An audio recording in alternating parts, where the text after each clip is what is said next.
हम चलेंगे अपने ब्यूरो चीफ वीरेश पांडे के पास। इस वक्त हमारे साथ जुड़ गए वीरेश।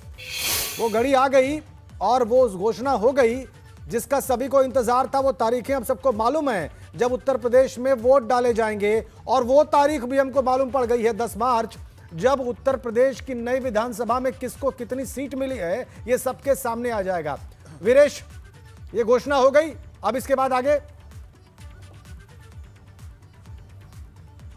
देखिए, घोषणा होने के बाद अखिलेश यादव ने भी अपना बयान जारी किया है और योगी आदित्यनाथ ने भी ट्वीट किया है। ट्वीट में मुख्यमंत्री योगी आदित्यनाथ लिख रहे हैं, Bharatiya Janata party double engine की सरकार की उपलब्धियों के आधार पर जनता जनार्दन के आशीर्वाद से प्रचंड बहुमत की सरकार बनाने में सफल होगी। योगी आदित्यनाथ को पूरा विश्वास है प्रचंड बहुमत के सरकार एक बार फिर बनेगी। 325 पाए थे, नारा लगाया था भारतीय जनता पार्टी ने अब की बार 300 से भी पार, 380 से पार, और समाजवादी पार्टी के मुखिया ने 400 के पार का नारा लगाया है, हर जगह लगाया है, जबकि सीट है 403 की। अपने अपने दावे हैं और रिजल्ट निकलेगा 10 मार्च को, सब कुछ क्लियर हो जाएगा। मुझे याद है राजेंद्र, और आपको भी याद होगा, 2017 के चुनाव में जितने एग्जिट पोल आए थे, भारतीय जनता पार्टी को ज्यादातर ने लगभग 170, 80, 150 के आसपास सीटें दी थी,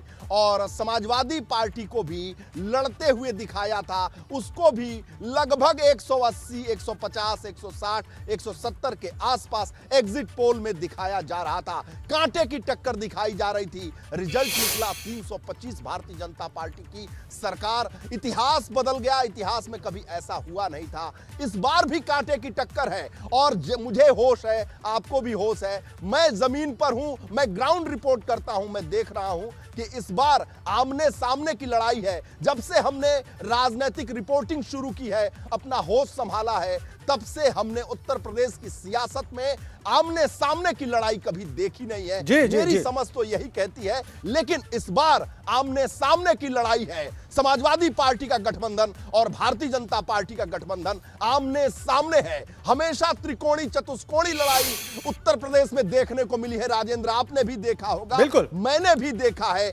लेकिन जमीन पर उतरने के बाद, जमीन पर जाने के बाद, ग्राउंड रिपोर्टिंग करने के बाद यह साफ हो चुकी है, यह पिक्चर साफ है कि अखिलेश यादव का गठबंधन भारतीय जनता पार्टी के गठबंधन के सामने ताल ठोक रहा है, और मजबूती से ताल ठोक रहा है। और इसलिए दोनों लोगों ने खुलकर अपनी बात की है। मुख्यमंत्री ने कहा है कि जनता जनार्दन के आशीर्वाद से प्रचंड बहुमत की सरकार बनाएंगे, और डबल इंजन की सरकार। मुख्यमंत्री के साथ साथ तो प्रधानमंत्री भी हमेशा कहते हैं कि डबल इंजन की सरकार बनेगी।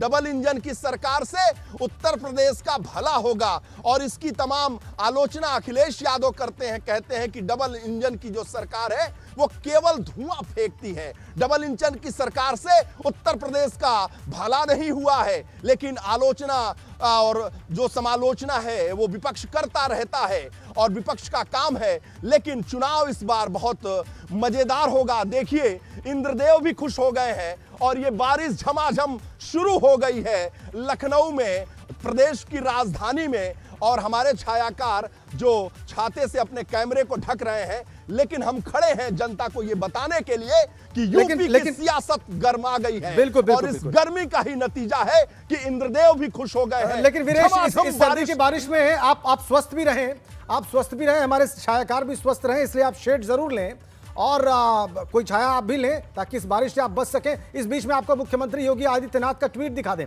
देखिए, लोकतंत्र के महापर्व में प्रदेश के चुनाव की तिथियों की घोषणा, Bharatiya Janata party double engine की सरकार की उपलब्धियों के आधार पर जनता जनार्दन के आशीर्वाद से प्रचंड बहुमत की सरकार बनाने में सफल होगी।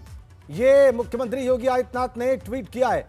लोकतंत्र के महापर्व में प्रदेश के चुनाव की तिथियों की घोषणा का स्वागत, पहली लाइन यह है। उसके बाद लिखते हैं, Bharatiya Janata party double engine की सरकार की उपलब्धियों के आधार पर जनता जनार्दन के आशीर्वाद से प्रचंड बहुमत की सरकार बनाने में सफल होगी। यह ट्वीट करके स्वागत किया है चुनाव आयोग की तारीखों की घोषणा का मुख्यमंत्री योगी आदित्यनाथ ने, और डबल इंजन की सरकार की उपलब्धियों की बात की उन्होंने। डबल इंजन की सरकार की उपलब्धियों के आधार पर भारतीय जनता पार्टी प्रचंड बहुमत की सरकार फिर से बनाने में सफल होगी, यह बात ट्वीट करके लिखी है मुख्यमंत्री योगी आदित्यनाथ ने। और इसके पहले पूर्व मुख्यमंत्री अखिलेश यादव मीडिया के सामने आए और उन्होंने कहा कि चुनाव आयोग के जो भी शर्तें हैं, जो भी नियम बनाए हैं, उन सबका स्वागत है। समाजवादी पार्टी उसी के आधार पर काम करेगी, लेकिन चुनाव आयोग को उन दलों की सहूलियत का भी ध्यान रखना होगा जिनके पास इतने संसाधन नहीं है कि वो वर्चुअली कनेक्ट कर पाए वोटर्स के साथ, क्योंकि चुनाव आयोग ने 15 जनवरी तक अभी फिलहाल प्राथमिक तौर पर कोई रैली, कोई पदयात्रा, कोई बाइक रैली, ये सब करने से मना कर दिया है। आदेश दिया है कि ये सब नहीं संभव होगा 15 जनवरी तक फिलहाल। उसके बाद रिव्यू किया जाएगा सिचुएशन को और फिर यह तय किया जाएगा कि आगे क्या नियम रहेंगे चुनाव प्रचार के। लेकिन 15 जनवरी तक ऐसा कुछ नहीं होने जा रहा है, ना कोई बाइक रैली, ना कोई और रैली, ना पदयात्रा, इस प्रकार का कोई कार्यक्रम 15 जनवरी तक के लिए मना कर दिया है, प्रतिबंधित कर दिया है चुनाव आयोग ने सभी राज्यों में, सभी 5 राज्यों में, उत्तर प्रदेश और उत्तराखंड में भी।